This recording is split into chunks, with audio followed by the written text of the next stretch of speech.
ओम श्री गणेशाय नमः।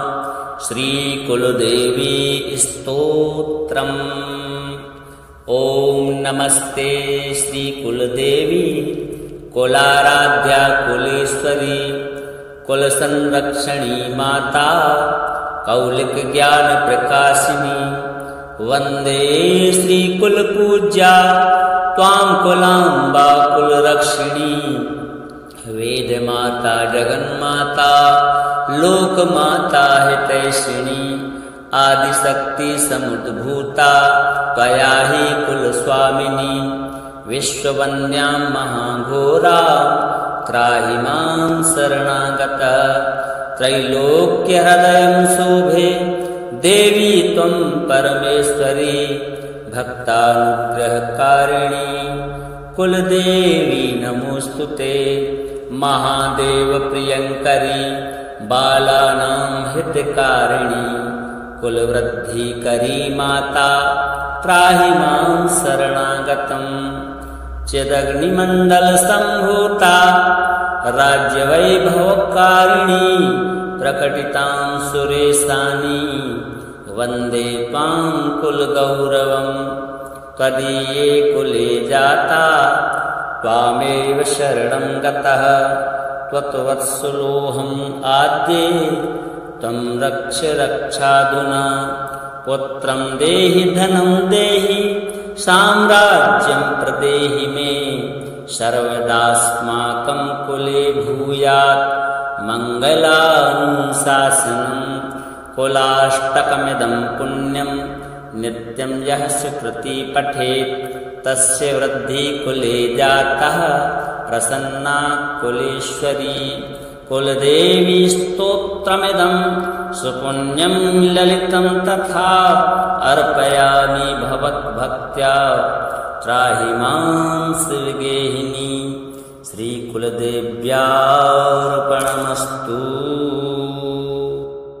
ओम नमस्ते श्री कुलदेवी कुलाराध्या कुलेश्वरी कुलसंरक्षणी माता कौलिक ज्ञान प्रकाशिनी। वंदे श्री कुलपूज्या त्वां कुलांबा कुलरक्षिणी। वेद माता जगन्माता लोक माता हितैषिणी। आदिशक्ति समुद्भूता त्वया हि कुलस्वामिनी। विश्ववन्द्यां महाघोरा त्राहि मां शरणागतः। त्रैलोक्यहृदयं शोभे देवी त्वं परमेश्वरी। भक्तानुग्रहकारिणी कुलदेवी नमोस्तुते। महादेव प्रियंकरी बालानां हितकारिणी। कुलवृद्धिकरी माता त्राहि मां शरणागतम्। चिदग्निमण्डल सम्भूता राज्यवैभवकारिणी। प्रकटितां सुरेशानी वन्दे त्वां कुलगौरवम्। त्वदीये कुले जाता त्वामेव शरणं गतः। त्वत्वत्सलोऽहम् आद्ये त्वं रक्ष रक्षाधुना। पुत्रं देहि धनं देहि साम्राज्यं प्रदेहि मे। सर्वदास्माकं कुले भूयात् मङ्गलानुशासनम्। कुलाष्टकमिदं पुण्यं नित्यं यः सुकृति पठेत् तस्य वृद्धि कुले जातः प्रसन्ना कुलेश्वरी। कुलदेवी स्तोत्रमिदं सुपुण्यं ललितं तथा अर्पयामि भवद्भक्त्या। त्राहि मां श्रीगेहिनी। श्रीकुलदेव्यार्पणमस्तु। ओम नमस्ते श्री कुलदेवी कुलाराध्या कुलेश्वरी कुलसंरक्षणी माता कौलिक ज्ञान प्रकाशिनी। वंदे श्री कुलपूज्या त्वां कुलांबा कुलरक्षिणी। वेद माता जगन्माता लोक माता हितैषिणी। आदिशक्ति समुद्भूता त्वया हि कुलस्वामिनी विश्ववन्द्यां महाघोरा त्राहि मां शरणागतः त्रैलोक्यहृदयं शोभे देवी त्वं परमेश्वरी भक्तानुग्रहकारिणी कुलदेवी नमोस्तुते महादेव प्रियंकरी बालानां हितकारिणी कुलवृद्धिकरी माता त्राहि मां शरणागतम् चिदग्निमण्डलसम्भूता राज्यवैभवकारिणी प्रकटितां सुरेशानी वन्दे त्वां कुलगौरवम् त्वदीये कुले जाता त्वामेव शरणं गतः त्वत्वत्सलोऽहम् आद्ये त्वं रक्ष रक्षाधुना पुत्रं देहि धनं देहि साम्राज्यं प्रदेहि मे सर्वदास्माकं कुले भूयात् मङ्गलानुशासनम् कुलाष्टकमिदं पुण्यं नित्यं यः सुकृती पठेत् तस्य वृद्धि कुले जातः प्रसन्ना कुलेश्वरी कुलदेवी स्तोत्रमिदं सुपुण्यं ललितं तथा अर्पयामि भवद्भक्त्या त्राहि मां श्रीगेहिनी श्रीकुलदेव्यार्पणमस्तु।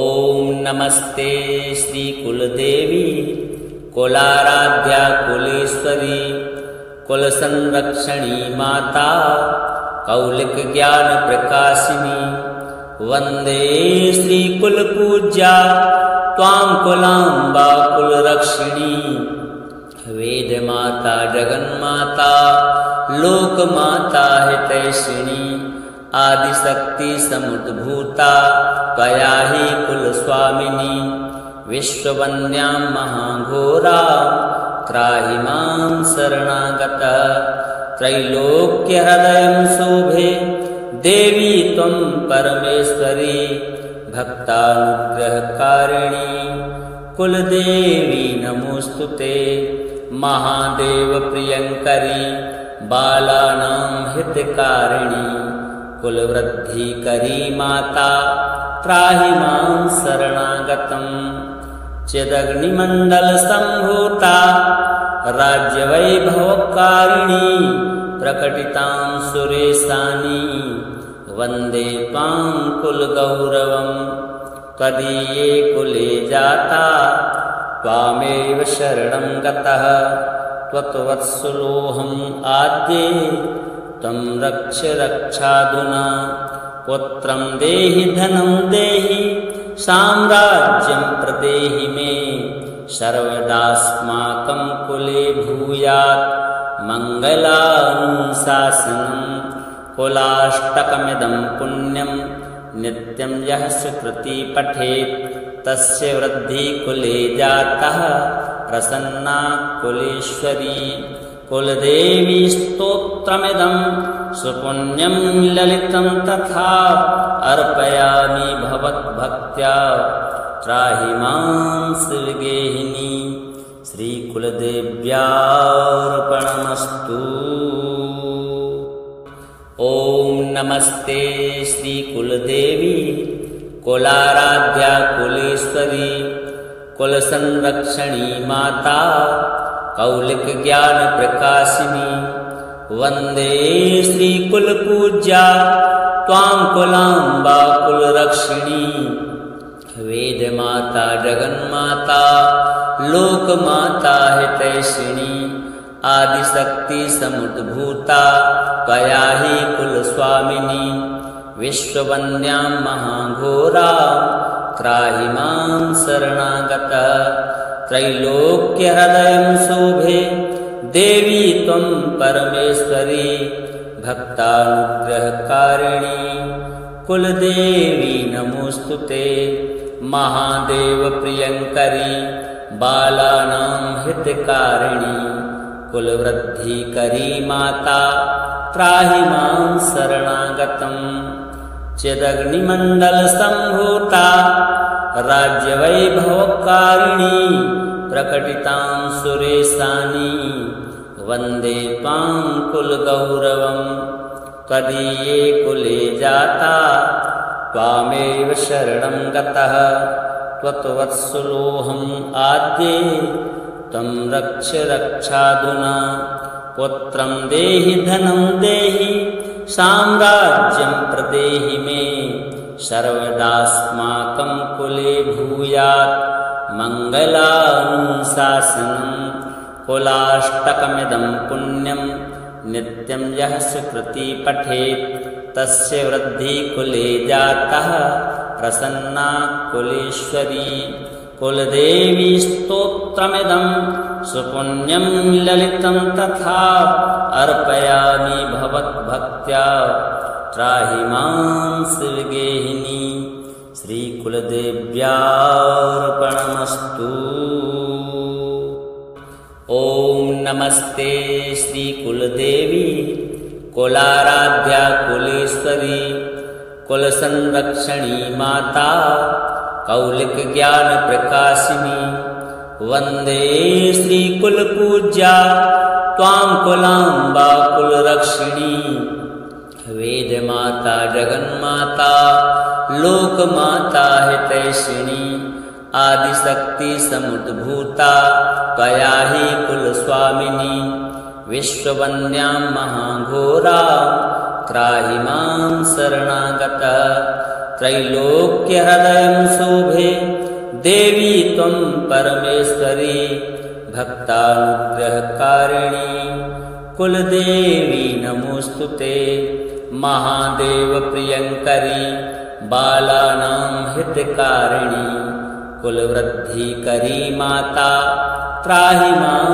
शरणागतम् चिदग्निमण्डलसम्भूता राज्यवैभवकारिणी प्रकटितां सुरेशानि वन्दे त्वां कुलगौरवं त्वदीये कुले जाता त्वामेव शरणं गतः त्वत्वत्सलोऽहम् आद्ये त्वं रक्ष रक्षाधुना पुत्रं देहि धनं देहि साम्राज्यं प्रदेहि मे सर्वदास्माकं कुले भूयात् मङ्गलानुशासनम् कुलाष्टकमिदं पुण्यं नित्यं यः सुकृती पठेत् तस्य वृद्धि कुले जातः प्रसन्ना कुलेश्वरी कुलदेवी स्तोत्रमिदं सुपुण्यं ललितं तथा अर्पयामि भवद्भक्त्या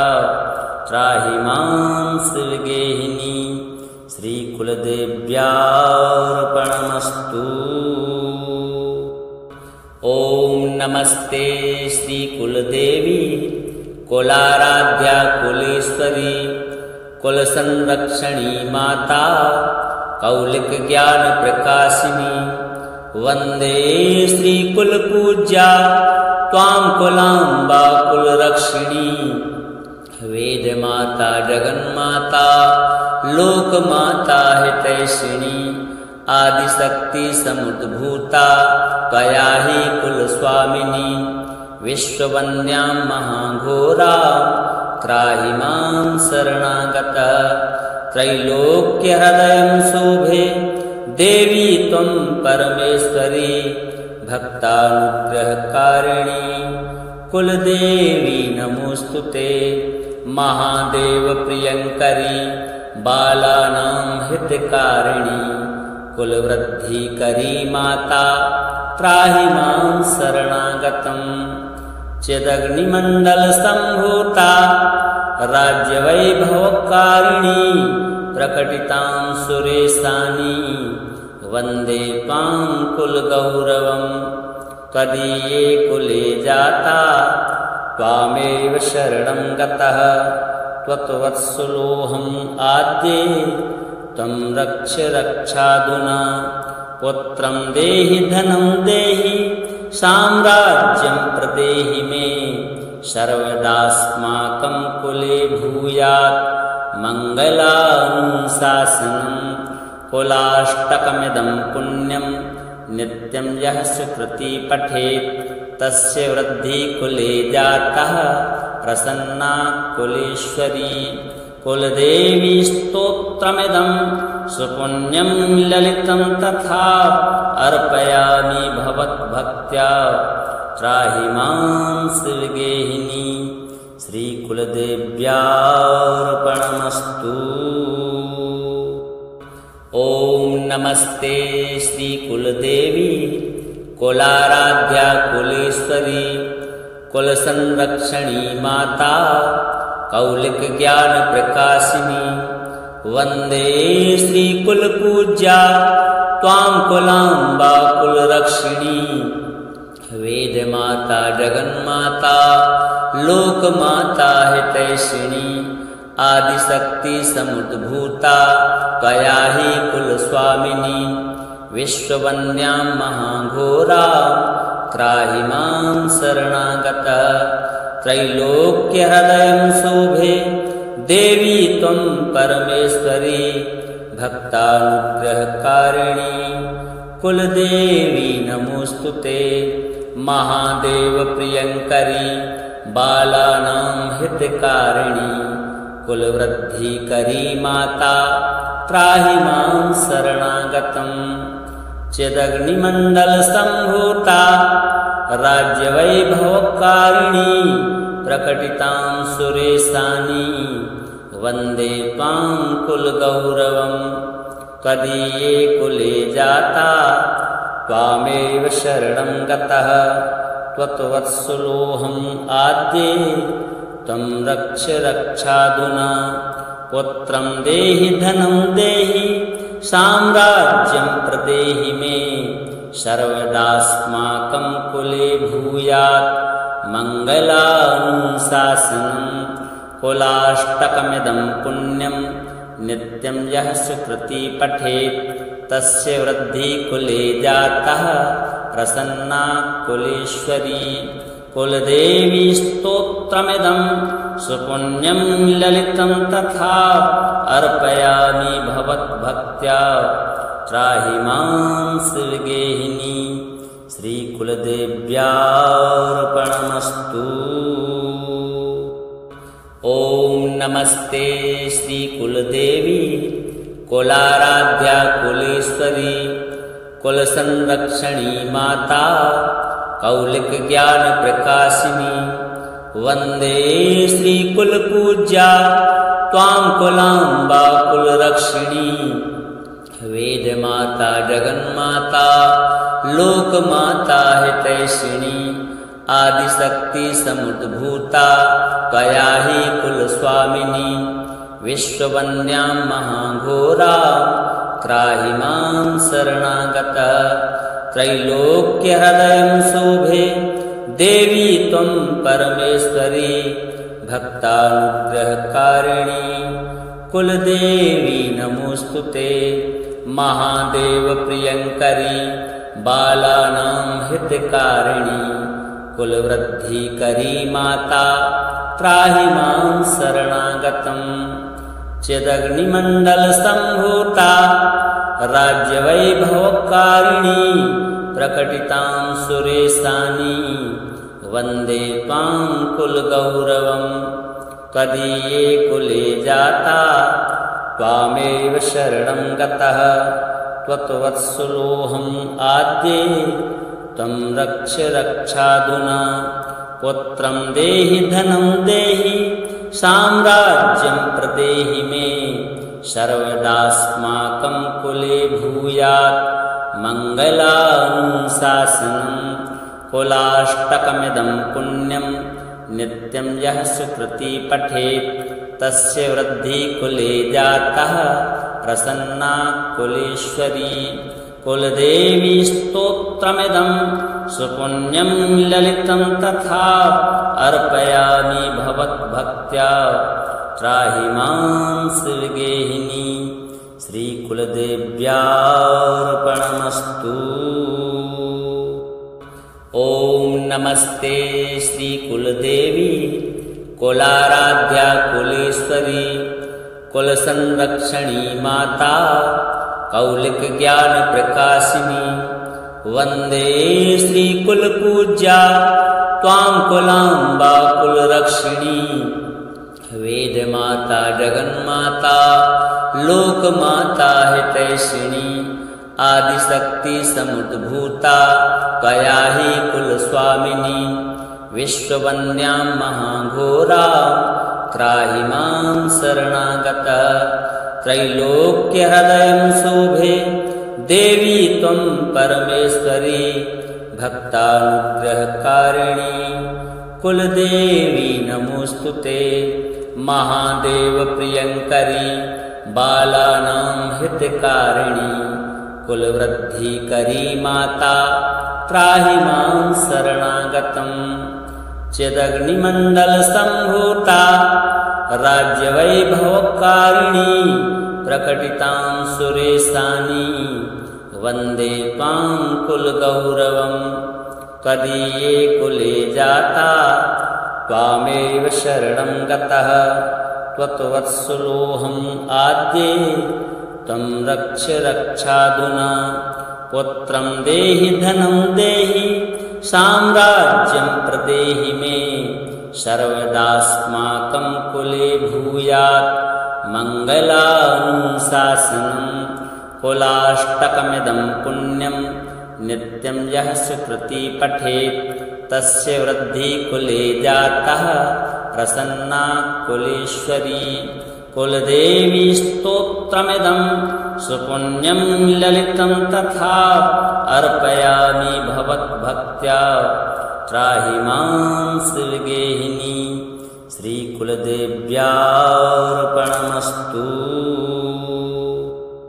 ॐ नमस्ते श्रीकुलदेवी कुलाराध्या कुलेश्वरी कुलसंरक्षणी माता कौलिकज्ञानप्रकाशिनी वन्दे श्रीकुलपूज्या त्वां कुलाम्बा कुलरक्षिणी वेदमाता जगन्माता लोकमाता हितैषिणी आदिशक्ति समुद्भूता त्वया हि कुलस्वामिनी विश्ववन्द्यां महाघोरा त्राहि मां शरणागतः त्रैलोक्यहृदयं शोभे देवी त्वं परमेश्वरी भक्तानुग्रहकारिणी कुलदेवी नमोस्तुते महादेव प्रियंकरी बालानां हितकारिणी कुलवृद्धिकरी माता त्राहि मां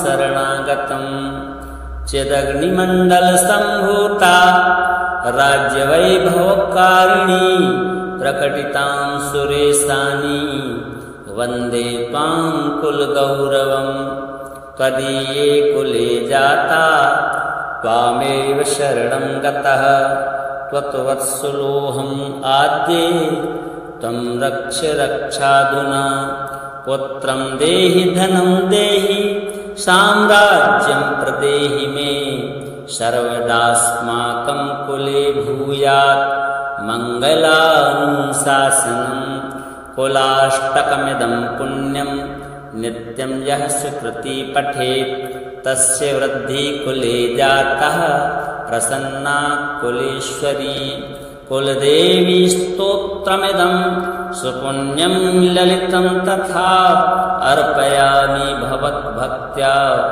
त्राहि मां श्रीगेहिनी श्रीकुलदेव्यार्पणमस्तु। ॐ नमस्ते श्रीकुलदेवी कुलाराध्या कुलेश्वरी कुलसंरक्षणी माता कौलिकज्ञानप्रकाशिनी वन्दे श्रीकुलपूज्या त्वां कुलाम्बा कुलरक्षिणी वेदमाता जगन्माता लोकमाता हितैषिणी आदिशक्ति समुद्भूता त्वया हि कुलस्वामिनी विश्ववन्द्यां महाघोरा त्राहि मां शरणागतः त्रैलोक्यहृदयं शोभे देवी त्वं परमेश्वरी भक्तानुग्रहकारिणी कुलदेवी नमोस्तुते महादेव प्रियंकरी बालानां हितकारिणी कुलवृद्धिकरी माता त्राहि मां शरणागतम् चिदग्निमण्डलसम्भूता राज्यवैभवकारिणी प्रकटितां सुरेशानि वन्दे त्वां कुलगौरवम् त्वदीये कुले जाता त्वामेव शरणं गतः त्वत्वत्सलोऽहम् आद्ये त्वं रक्ष रक्षाधुना पुत्रं देहि धनं देहि साम्राज्यं प्रदेहि मे सर्वदास्माकं कुले भूयात् मङ्गलानुशासनम् कुलाष्टकमिदं पुण्यं नित्यं यः सुकृती पठेत् तस्य वृद्धि कुले जातः प्रसन्ना कुलेश्वरी कुलदेवी स्तोत्रमिदं सुपुण्यं ललितं तथा अर्पयामि भवद्भक्त्या त्राहि मां शिवगेहिनी श्रीकुलदेव्यार्पणमस्तु।